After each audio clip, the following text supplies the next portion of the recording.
Hello friends, let's discuss current affairs. In this week's first question, we have a mention of the two nuclear reactors that have come up at Kakrapar Atomic Power Plant, which is in Gujarat. Now let me take you through the nuclear energy program in India.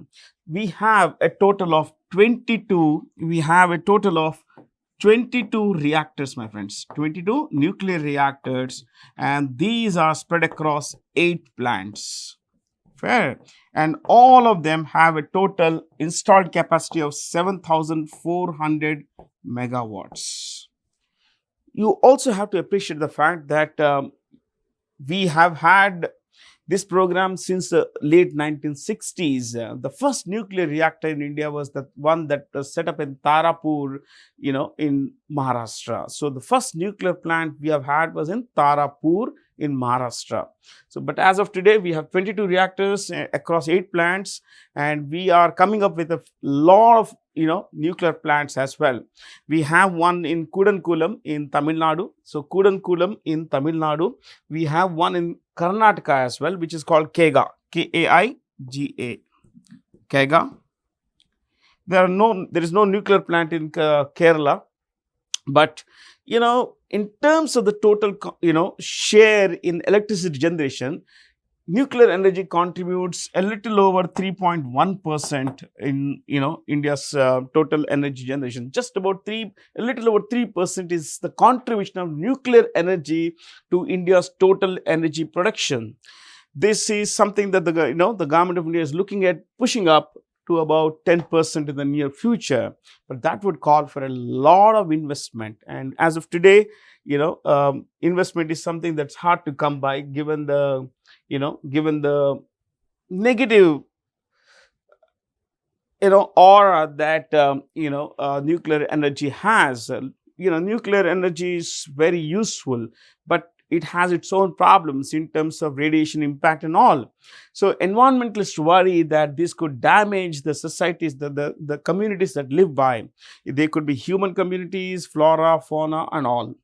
Now, this also has prompted massive protests across India wherever these kinds of plants are coming up. Like, for example, in Tamil Nadu, we mentioned Kudankulam.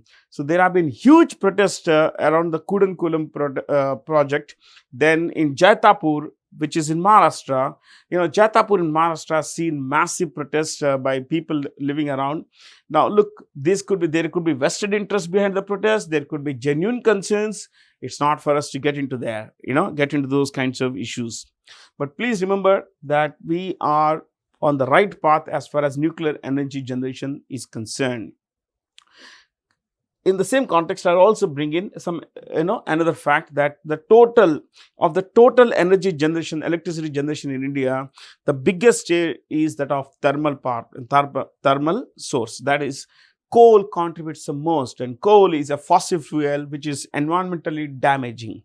But as of today, thermal power plants followed by hydroelectric power plants, contribute a lion's share to the total energy generation in India. Now let's look at the second one. This is about joint military exercises, and the one that's mentioned here is between India and Japan, and the answer is Dharma Guardian. The name of the joint military exercise between India and Japan is Dharma Guardian. And you please appreciate one more thing here, that there are choices which could help us learn more. Nomadic Elephant is the name of the military exercise that we have had with Mongolia. You must be familiar with Mongolia. I'm sure that you have heard of Mongolia. This is a country that's in the squeeze between China and Russia. Russia at the top, China at the bottom, and Mongolia is the second largest landlocked country in the world. Mongolia has a total area of 15 lakh square kilometers, but population of just about 33 lakhs. And that, ladies and gentlemen, also makes it the most sparsely populated country in the world.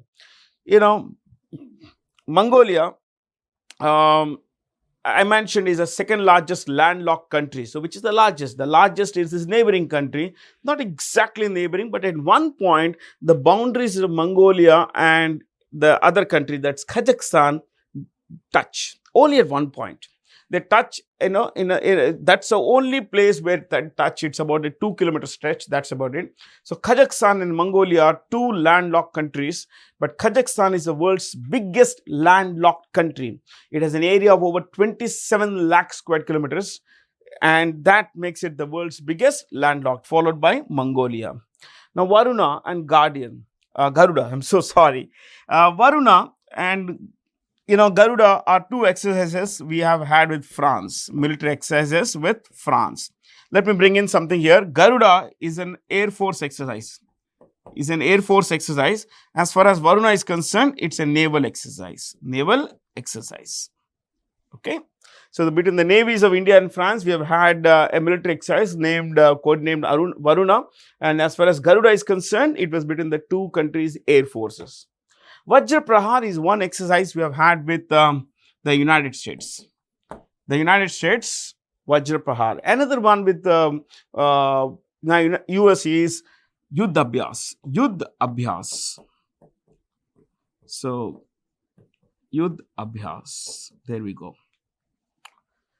I guess, whenever you would have seen that whenever I discuss the, choices, I also bring in a lot of stuff around the choices, because if there is a choice that could help us learn more, we should learn more. That's how it should be, my friends.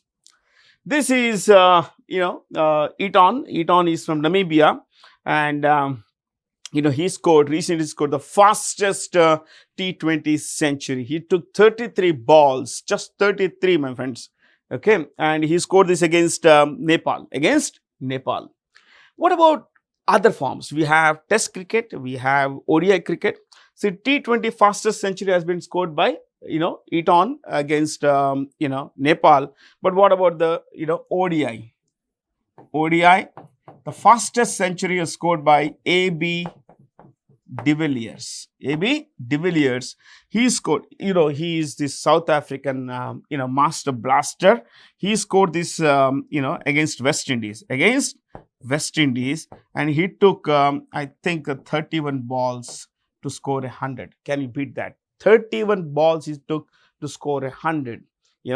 And as far as Test cricket is concerned, the fastest century was scored by Brendan McCullum. You know this guy to be a Kiwi, that is a player from New Zealand.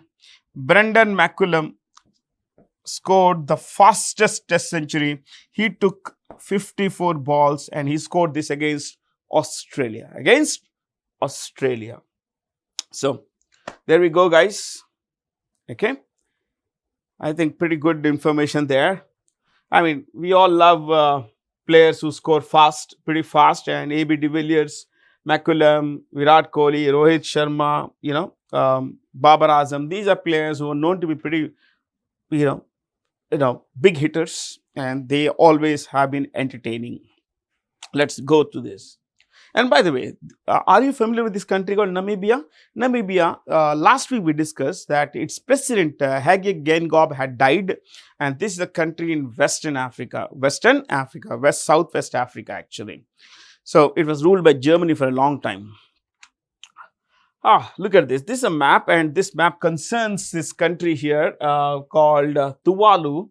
Tuvalu has a new prime minister. That guy is not very important to us because it's not a country that's important to us. But it's very important for us to know what are these countries about. Okay, where are these? This is a huge country of Australia, the world's biggest island, you could say, and the smallest continent. Either way, how big is it? It is 76 lakh square kilometer big. That's huge, my friends. 76 lakh kilometers is the area of this country. But also remember, it has a population of about 2.6 crore. 2.6 crore spread across 76 lakh square kilometers. So it is twice more bigger than India, but has a population that where it could, you would have Mumbai and Greater Mumbai area squeezing into, spread across Australia. Okay. So look at this. This is New Zealand here. This is the country of New Zealand. And here, this is Vanuatu. Yeah. This is one of the choices there is Vanuatu. And I'll come to these choices. This is Fiji. Where is Fiji? Fiji is here. This is Fiji. Let me just mark it for you. Okay. This is Fiji. Okay, in the 19th century, hundreds of Indians were taken, by the Brits to work in their distant colonies, and some of these guys from the Hindi heartland were brought to Fiji. These people stayed back, and of course, you should know that today, persons of Indian origin make up for nearly 34% of Fiji's population. 34%. That's a huge number. One third of the country's population is of Indian origin. That's Fiji there. What are the choices there? We have Nauru, Samoa. Yeah, you have Samoa here. This is Samoa. Samoa, I'll just bring in the capital is Apia. APAI. Yeah, APIA. I'm sorry, Apia. And then we have Nauru. This is the speck. This dot is Nauru, my friends. Okay. How big is this, or rather how small? It is the smallest republic in the world. It has an area of just 21 square kilometers. It has an area of just 21 square kilometers. This would make it the smallest, republic in the world. Smallest republic means, you may say, what about Vatican? Well, Vatican is not a republic because Vatican doesn't have an elected head of state. It's not there. The people elect a Vatican guy, basically the Pope. Nauru has an area of 21 square kilometers, and the unique thing about Nauru is that it doesn't have a capital. Yeah, there are two countries in the world that don't have a capital. One is Nauru, the other is Switzerland. Okay. What about, we mentioned some, the capital is Apia. Fiji's capital is Suva, SUVA. Vanuatu is Port Vila. And as far as Tuvalu is concerned, the capital is, the capital is Funafuti.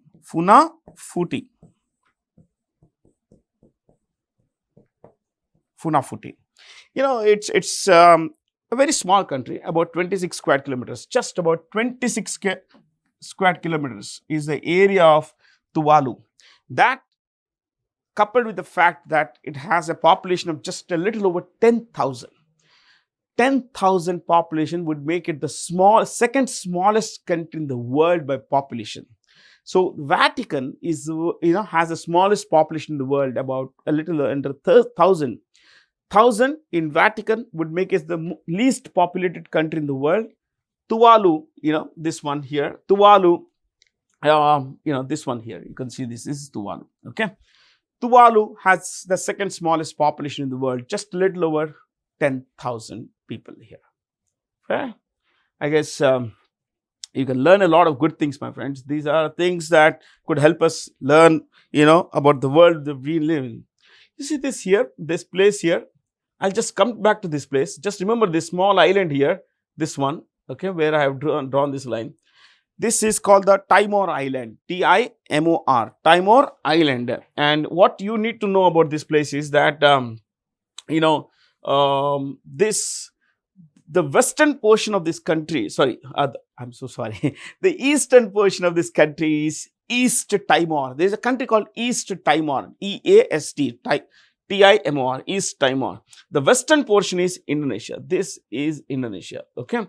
This is Indonesia. This portion here is Indonesia. Okay. These are all Indonesia, of course. These are all Indonesia. Okay. I mean, look, it is good to learn through a map because it could help you learn, and make a mental picture of where places are. You don't really have to remember where are these places, but it's good to know where are these places. What I said, it's good to know. It's not necessary that you remember where these are. Okay. Well, the Election Commission of India has signed a memorandum of understanding to increase voter outreach. Elections are coming up. General elections are coming up in May. And so they say that we need to get more people, out so that, to vote. And they have tied up with the Department of Post and Indian Banks Association because these two have huge databases which could be used by, the Election Commission of India to increase its reach, to increase the voter awareness programs. So let me bring in a bit here. The Indian Banks Association has a CEO whose name is Atul Kumar Goyal. you must be familiar now. You must be, oh, yeah, I've heard of this guy's name. Yes, ladies and gentlemen, he is the CEO of Punjab National Bank. Atul Kumar Goyal is the CEO of Punjab National Bank. He's also the CEO of the IPA. What about NASSCOM? NASSCOM is the National Association of Software and Service Companies. Let me repeat, National Association of Software and Service Companies. This is an ITES, IT enabled services industry, voluntary organization. This organization has a chairperson whose name is Rajesh Nambiar.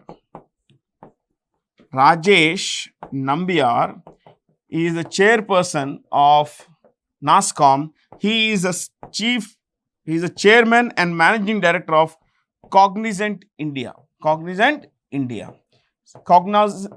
Technology Solutions India. He is a chairperson of NASSCOM. Fair, guys. And what about the Election Commission of India itself? The Election Commission of India's Chief Election Commissioner is the CEC Rajiv Kumar. And currently there is one election commissioner whose name is Arun Goyal.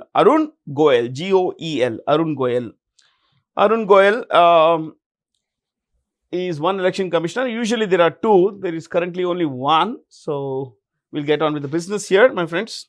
Let's get on to the next question. Homosep Atom has come up with India's first robotic, septic tank cleaning. You could say that this is an issue, my friends, as you read the question, that this septic cleaning robot will replace manual scavenging people who would clean septic tanks, who would scavenge, who would clean toilets or sewers, drainage pipes and everything. This is very dehumanizing, but unfortunately in India it's prevalent. Yeah, it's prevalent in a very big way. So this particular, there is one startup that has come up with Homosep Atom, which is going to replace these people, and there's not so comfortable work. The name of the okay, let me clear this first. Yeah, and I'll write it here. It is Solinas. The name of the startup that has come up with this robot that would clean septic tanks is Solinas, and this has been incubated by IIT Madras. IIT Madras is at the very forefront of the startup culture in India, my friends. Okay, so from here, I think there's pretty little that we could discuss here. The WTO, the World Trade Organization, my friends, is the world's leading body to promote trade, the free flow of trade between member states. And, it holds its ministerial conference once every 2 years. This time around, it's in Abu Dhabi. Abu Dhabi, which, as you know, is the capital of the United Arab Emirates. The capital of the United Arab Emirates. Okay. Khartoum is the capital of Sudan. I'll come to the WTO in a while. Let me finish with the choices. Manama is the capital of Bahrain. It's a tiny island in the Gulf, Persian Gulf, Bahrain. Nairobi, you all know, is the capital of Kenya. Okay. So, what should you know about the World Trade Organization? As I mentioned, this is the world's premier organization to promote the free flow of trade between member states. The World Trade Organization was previously called GATT, which is the General Agreement on Tariffs and Trade. Tariffs, T-A-R-I-F-F. Tariff relates to tax. So, taxes on imports, exports and all that stuff. So, General Agreement on Tariffs and Trade was started in 1947. Member states could not agree on a definite set of rules and regulations that would govern trade relations between countries, that would govern the taxing of exports and imports. So, from 47 till 94, it was called GATT, but on 1st January, the GATT became 1st January 1995, the World Trade Organization became, let me repeat, a definite body. That is, in 94 they agreed, okay, this is going to be the set of rules that would, in that where all member states would follow rules and regulations concerning tariffs, especially taxes. So on 1st January 1995, the WTO came into existence. It is headquartered in Geneva. Where is it? Headquartered in Geneva. We know that Geneva is in Switzerland. It's in Switzerland. Okay. And its chairperson is, its director general is this lady from a place called Nigeria. Her name is Ngozi Okonjo Iweala.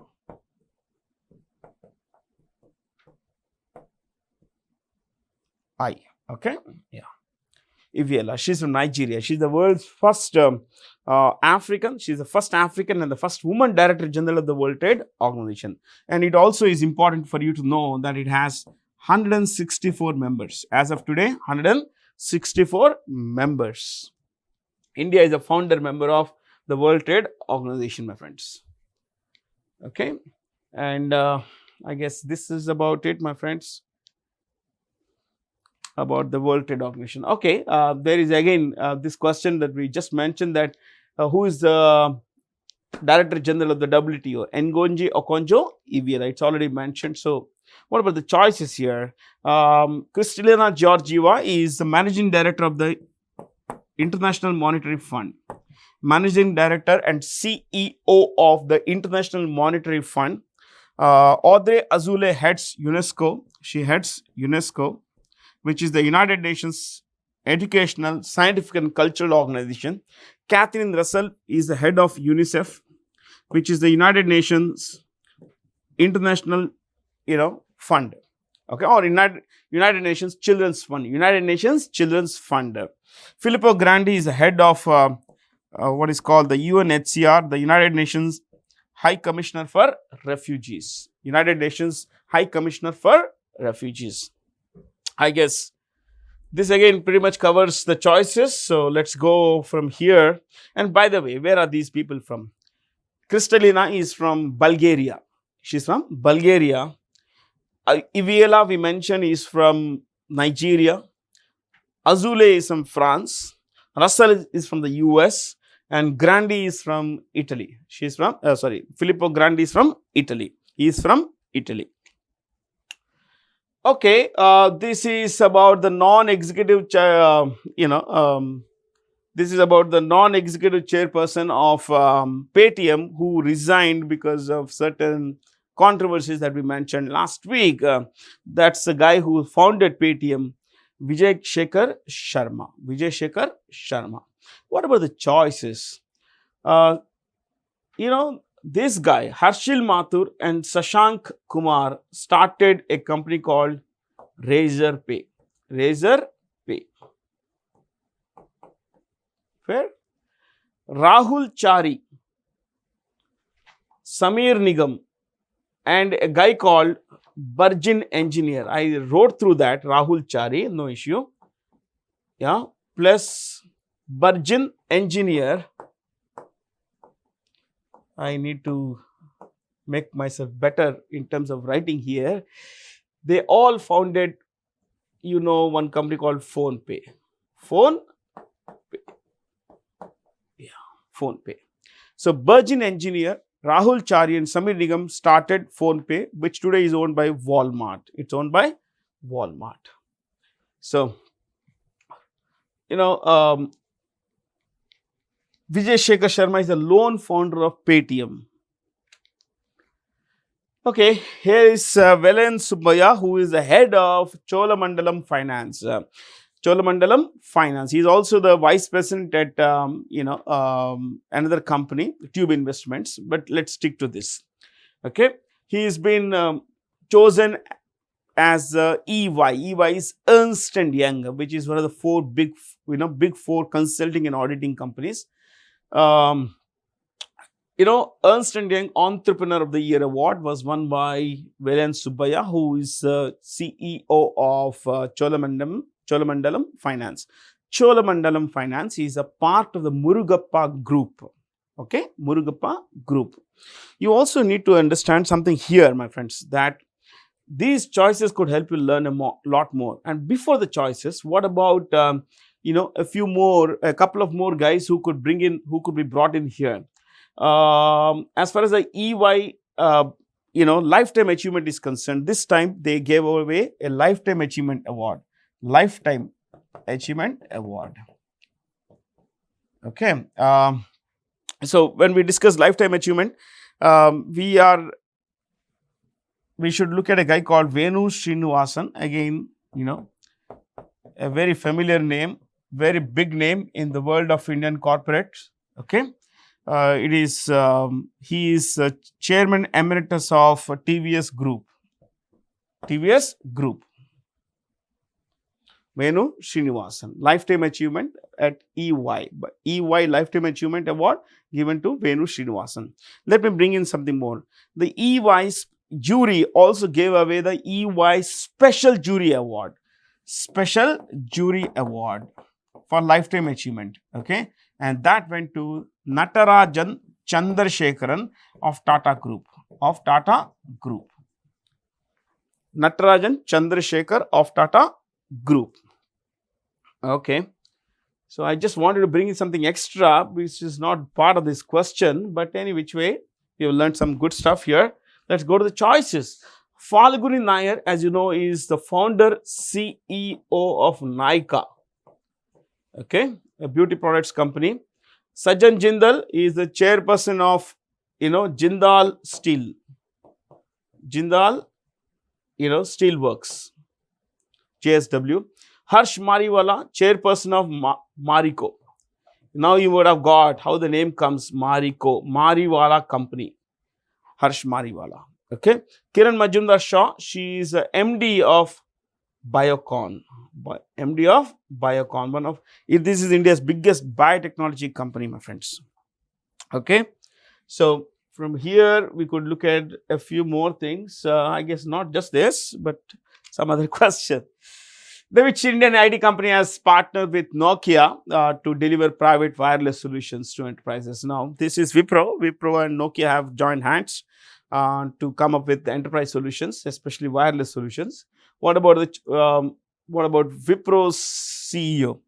Wipro's CEO is a person named Thierry Delaporte. Thierry, I'm trying to write in a better way so that the reading, the writing is legible.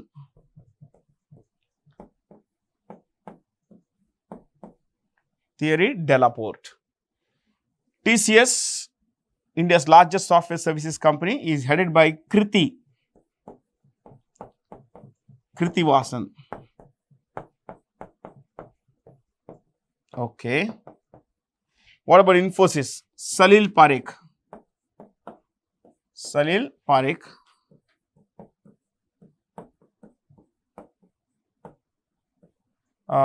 Again, so there is some issue here. Never mind. Parekh. Tech Mahindra is headed by Mohit Joshi.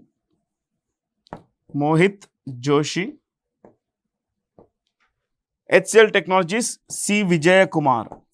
Vijay Kumar is written in one word, okay? C. Vijay Kumar. What about Nokia? Nokia is this,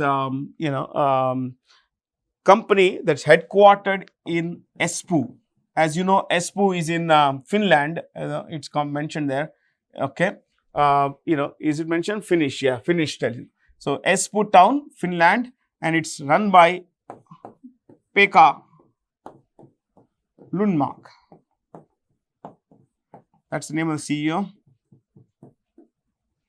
Okay. Pekka Lundmark. So, all the choices that we could discuss, we have brought in, my friends. You know what is the world's first wireless device?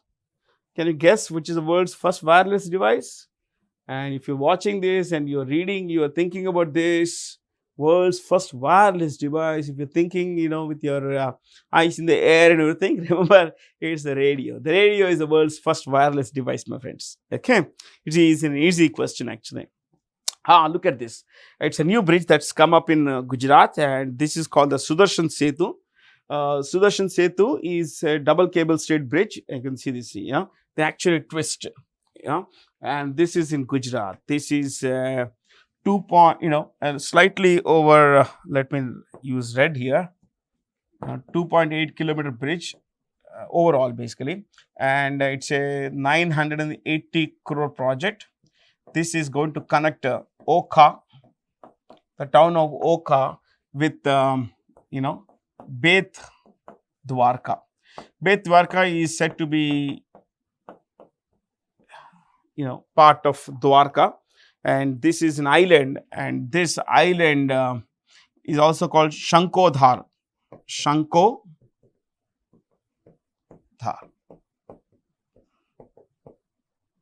Shankodharo or Shankodhar. A lot of conch shells would be found here. That's why Shankodhar. Isn't it amazing, my friends? It looks so beautiful, isn't it? Yeah. So from here, Adani Defense has come up with a new defense complex to manufacture arms, ammunition, missiles, everything in Kanpur. Adani Defense's CEO is a guy called Rajvanshi, Avinash Rajvanshi, Avinash Rajvanshi. Okay, Avinash Rajvanshi. So from here, by the way, see, this particular defense complex will set up, that is being set up in Kanpur, will provide, will manufacture not just missiles, but also basic ammunition like bullets, guns and all that stuff. So it is not just to cater to the domestic market in India, but also, for exports. So as of today, the focus is on catering to the, local markets, that is the Indian defense market. But later, as production goes up and there is a certain degree of comfort as far as the domestic production is concerned, it could be taken care of. Exports would take over. So, Ashish Rajvanshi is the CEO we mentioned. From there, let's go to this CSTO. The CSTO is a collective security treaty organization, and there are 5 members it started with.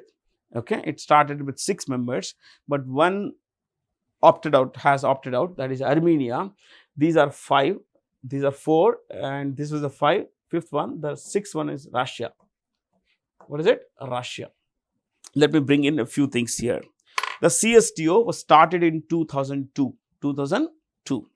So it was started in 2000. Like, what pen should we use? We should use white, I guess. This will help. It was started in 2002. And, guys, it is kind of a local NATO. It's a military alliance. And if a country becomes a part of this military alliance, it cannot become a part of any other, security alliance. So that's the idea, my friends. 6 countries here. This is Russia, you can see Kazakhstan. This is Armenia in yellow here. Then you have Kyrgyzstan, Kazakhstan. This is the large country of Kazakhstan. A while ago, we mentioned Kazakhstan and Mongolia. This is Mongolia. You can see this here. This is Mongolia, my friends. Okay. Mongolia. This is Mongolia here. And Mongolia shares a tiny stretch here. They say that they touch, but then again, there is a disputed border. So let's not get there. This is Kyrgyzstan. So, Kyrgyzstan here, and you see this. This is our country, India. This is Afghanistan. So, India and Afghanistan share a short boundary, though of course today that stretch of India is under Pakistani occupation. Anyway, the CSTO is one organization that was started in 2002, as I mentioned. It's a local NATO, and it works on the same principle as NATO, which is like one for all for one. If any member is attacked militarily by any other member, or by non-member, then all other member states have to come to the rescue aid of that member which is under attack. Now its CEO is a guy called CEO sorry, is a guy called Iman Mali. I think I can take a bigger pen. Iman Gali Tasma Gambito. He is the Secretary General of, the CSTO. And ladies and gentlemen, he comes from Kazakhstan. Iman Gali Tasma Gambito is the CEO, what is that? Secretary General of the CSTO. Okay. So, as of today, Armenia has opted out, and Armenia is a tiny country. You can see in yellow here. It has an ongoing dispute with this Azerbaijan here in orange. Fair. I think that should be sufficient. This Turkmenistan is one of the world's most isolated countries. It usually is not a part of any kind of, treaty anywhere in the world, my friend. I don't know why, but yeah, maybe I know, because its leadership is quite secretive, and its current leader is a guy called Sardar Berdi Muhammadov. Sardar Berdi Muhammadov is a son of the previous guy, Gurbanguly Berdi Muhammadov, who ran a personality cult. In fact, the guy was mad. Yeah. So, what about the National Science Day? This, ladies and gentlemen, is the great Chandrasekhara Venkataraman. The great Chandrasekhara Venkataraman discovered the Raman effect on 28th February. Remember this, 28th February 1928, okay, is the day the great Chandrasekhara Venkataraman discovered the Raman effect. And for this reason, in the honor of the discovery, our National Science Day is observed. So, let me repeat, on 28th February 1928, the Raman effect, which is about the scattering of light, was discovered by Nobel Physics laureate Chandrasekhara Venkataraman. So, we have a lot of these, national days in India. We have the National Voters Day, January 25th, because on that day, in 1950, the Election Commission of India was set up. Then we have the, National Youth Day, which is January 12th, the birthday of Swami Vivekananda. Okay. So, a lot of days like this. We have National Education Day, November 11th, which is the birthday of, Maulana Abul Kalam Azad. Okay. National Mathematics Day, December 22nd, which is again the birthday of Srinivasan Ramanujan. National Sports Day, 28th August, which is the birthday of Dhyan Chand. Okay. Dhyan Chand, as you know, is a hockey wizard. The Solar Energy Corporation of India has come up with India's biggest, battery energy storage system in Rajnandgaon, which is in Chhattisgarh. Now, let me tell you something here. This company is going to be renamed. The Renewable Energy Corporation of India. Let me repeat. The Renewable Energy Corporation of India is going to be the new name of Solar Energy Corporation of India. And ladies and gentlemen, it's the only PSU that is dedicated to implementing the National Solar Mission. National Solar Mission. Okay. It's the only one dedicated to implementing the National Solar Mission. So, and this is a part of what is called the Ministry of New and Renewable Energy. Let me repeat, and it comes under the Ministry of the New and Renewable Energy, which is headed by Rajkumar Singh. Rajkumar Singh. Okay. So, India is a pioneer. India is doing great as far as renewable energy is concerned. And there we go, my friends. I guess, pretty much. Two new countries have been are being given membership of the World Trade Organization. We said the World Trade Organization has 164 members. The 164th was Afghanistan. What is it? Afghanistan. But now the World Trade Organization has said that, okay, Comoros, which is here, this is Comoros. You can see here, in fact, this is a very tiny country, very, very tiny country. Okay, Comoros, it's more of 3 to 7, 3 major islands. And this is Timor-Leste. A while ago, I mentioned East Timor. This is East Timor, friends. Okay, this is East Timor. This is a Timor Island. The eastern portion of this island is East Timor. This was under Portuguese occupation till 1979. And when the Portuguese left, the Indonesians occupied. 75 till 75, mid 70s, it was occupied by Portugal. Portugal left, Indonesia occupied it. Only in 1999, the East Timor citizens got independence from Indonesia. Okay, it's a very tiny country. Its capital is called Dili. East Timor's capital is Dili, D-I-L-I. Comoros, Moroni. Here is Moroni. Since I mentioned North capital, North Korea is Pyongyang.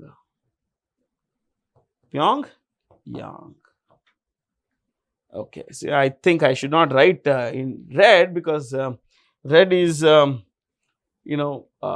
as visible as white or yellow is basically. So anyway, let's go to the next one.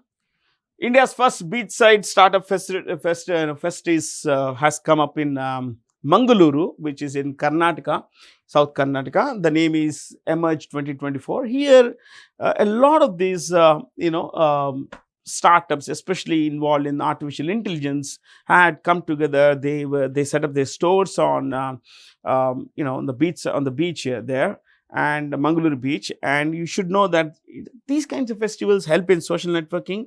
I'm talking social is here, getting to know each other, what are the products, showcasing one's products, in networking with people who matter, that is those who have the money, who are willing to take the idea forward, a lot of these things. So these kinds of festivals, these kinds of networking tools are very useful to push ideas, especially in the technology space.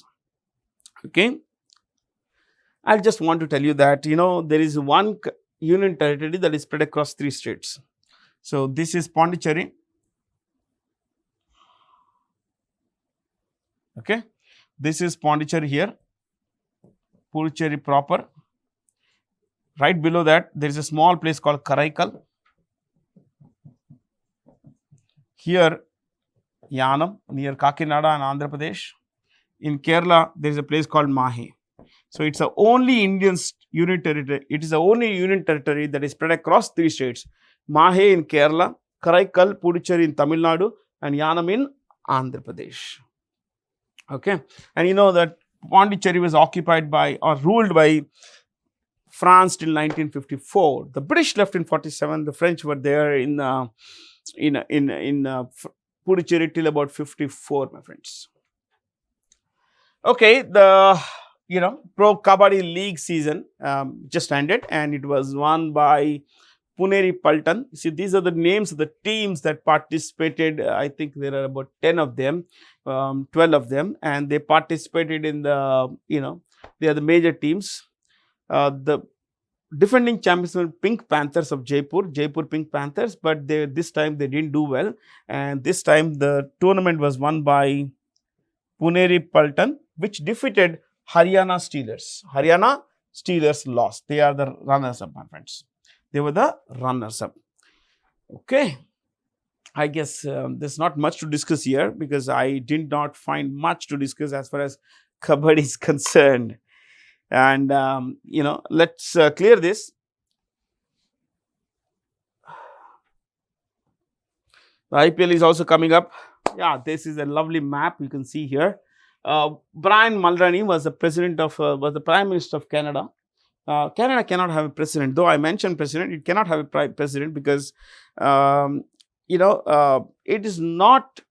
It's not a republic actually. Why? Because at the time of independence in Britain, Canada, Australia, New Zealand, Bahamas, Papua New Guinea, they decided to retain the British monarch as the head of their own country.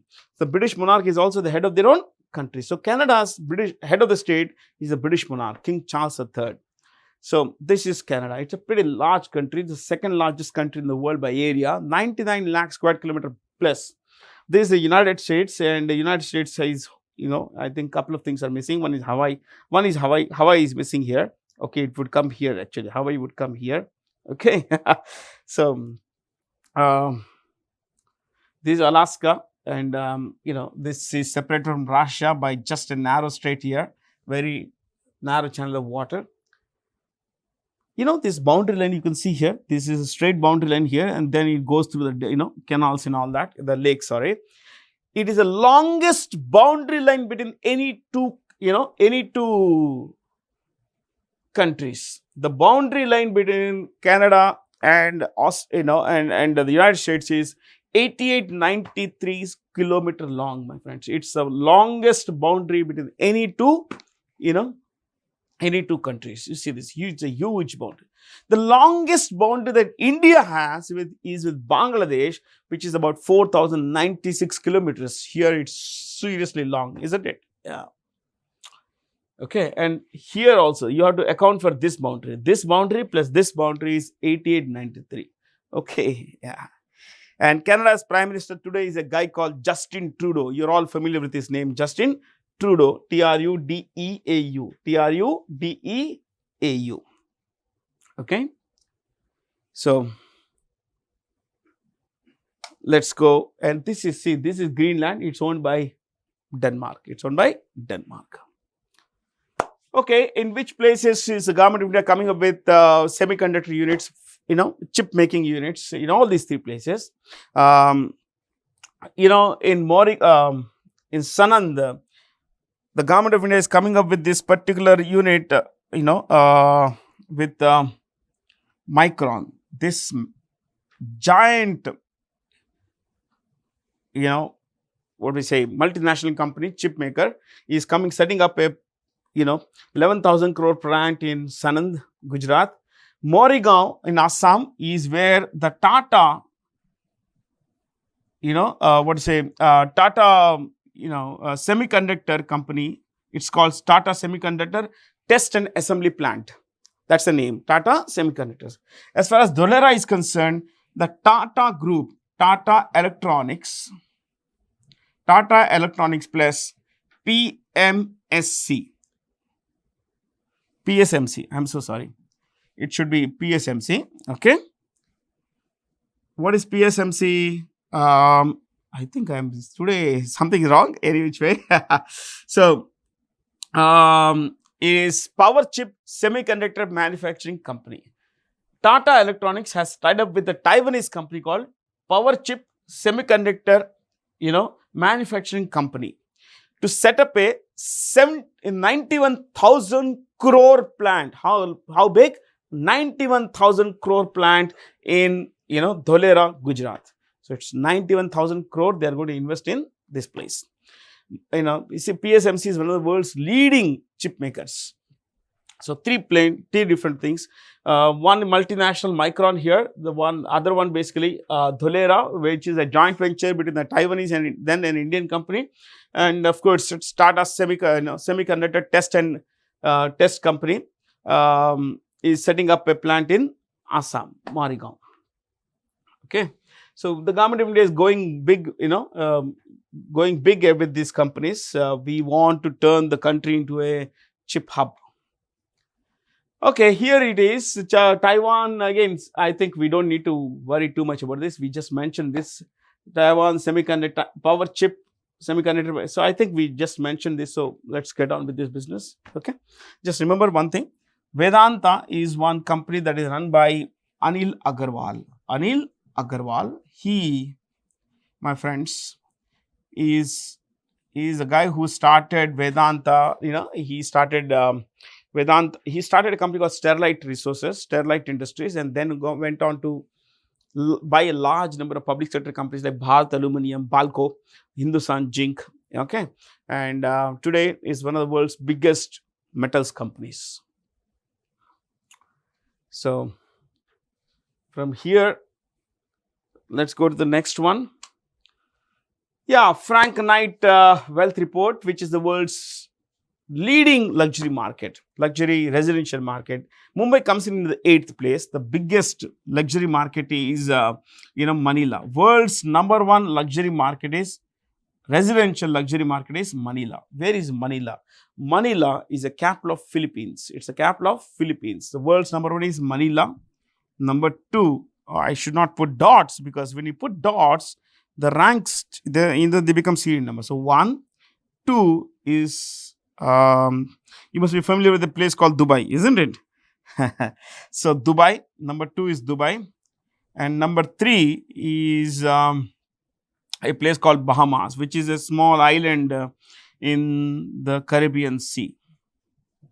So these are super luxury markets, my friends. Manila, Dubai, Bahamas. Mumbai comes in at number 8.